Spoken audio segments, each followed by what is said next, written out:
Star 9 news. రాష్ట్రంలో YCP party ఘోర ఓటమి చెందడంతో పార్టీ ఓటమిపై అనకాపల్లి వైసీపీ పార్టీ కార్యాలయంలో పట్టణ అధ్యక్షుడు మందపాటి జానకి రామరాజు ఆధ్వర్యంలో నియోజకవర్గ స్థాయి వైసీపీ ముఖ్య నాయకులు కార్యకర్తలతో ఆత్మీయ సమావేశం నిర్వహించారు. ఈ సమావేశానికి ముఖ్య అతిథులుగా మాజీ ఎంపీ సత్యవతి, నియోజకవర్గ ఇన్ఛార్జ్ మలసాల భరత్ కుమార్ హాజరయ్యారు. ఆపై పార్టీ ఓటమిపై నాయకులు, కార్యకర్తలు వారి అభిప్రాయాలు తెలియజేశారు. ఈ సందర్భంగా భరత్ కుమార్ మాట్లాడుతూ ఎన్నికల్లో ప్రజా తీర్పుని స్వాగతిస్తున్నామని అన్నారు. తమ ప్రభుత్వంలో జరిగిన లోపాలకు కార్యకర్తలు, నాయకులతో చర్చించి వాటిని సరిదిద్దుకొని అందరూ కలిసి ముందుకు వెళ్తామన్నారు.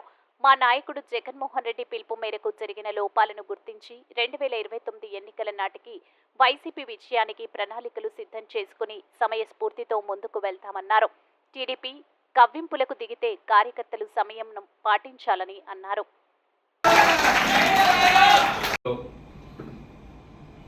ఏ విధంగా అయితే ప్రజలు తీర్పునిచ్చారో దాన్ని శిరసా వహిస్తూ రానున్న ఎన్నికల్లో రానున్న 5 సంవత్సరాలు ఏ విధంగా ప్రజలకి మనం దగ్గరవ్వాలి, వాళ్ళకి సేవ చేయాలి, అదేవిధంగా కార్యకర్తలకి నాయకులు అందరూ అండగా ఉన్నారని తెలియజేస్తూ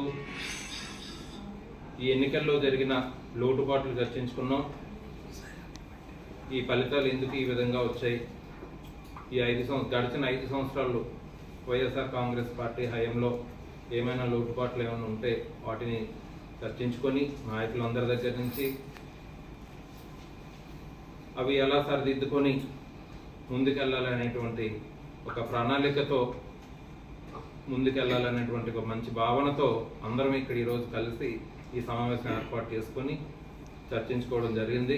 దీనికి మా నాయకులు కానీ కార్యకర్తలు కానీ అందరూ బాగా సహకరించి ఓడిపోయినా కానీ ఎంతోమంది వచ్చి ఈ సమావేశానికి హాజరయ్యి వాళ్ళు జగన్మోహన్ రెడ్డి గారికి, వైఎస్ఆర్ కాంగ్రెస్ పార్టీకి అండగా ఉన్నామని తెలియజేయడానికి పెద్ద ఎత్తున ఈరోజు వచ్చి ఈ సమావేశానికి హాజరవడం జరిగింది. వాళ్ళందరికీ ధన్యవాదాలు తెలుపుకుంటూ, మరి జగన్మోహన్ రెడ్డి గారు చెప్పినట్టు పోయిన వారం కలిసినప్పుడు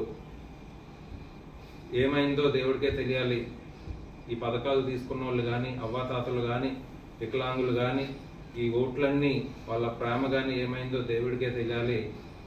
ముందు ఏం చేయాలి, 5 సంవత్సరాలు ఏ విధంగా ముందుకెళ్ళాలి దానిపైన దృష్టి పెట్టాలని చెప్పారు. మా నాయకుడు ఇచ్చిన ఆదేశాల మేరకు పార్టీ ఇన్స్ట్రక్షన్ ఏదైతే ఉందో దాన్ని ముందుకు తీసుకెళ్లి 5 సంవత్సరాలు మళ్ళీ కార్యకర్తలు వీళ్ళందరూ కూడా ప్రజలకు దగ్గరయ్యి వాళ్ళ సమస్యల కోసం పోరాటాలు చేసి ముందుకెళ్ళడం జరుగుతుందని చర్చించుకొని ఈరోజు సమావేశం పూర్తి చేయడం జరిగింది. తప్పకుండా మళ్ళీ జగన్మోహన్ రెడ్డి గారు 2029లో ముఖ్యమంత్రి అవ్వడం ఖాయం.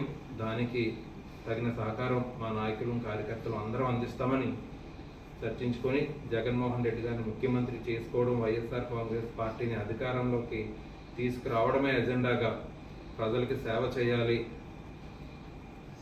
ప్రభుత్వం ఏ విధమైన ఈ పథకాలు అందజేయకపోయినా లేదా ఏదైనా ఇబ్బందులు ప్రజలు పెడితే ప్రజల తరఫున పోరాటాలు చేసి ప్రజలకు అందుబాటులో ఉండి మళ్ళీ జగన్మోహన్ రెడ్డి గారిని, వైఎస్ఆర్ కాంగ్రెస్ పార్టీని అధికారంలో తీసుకురావడానికి పనిచేస్తామని అందరూ మాట ఇచ్చారు. అదే మాట మీద ముందుకెళ్ళి తప్పకుండా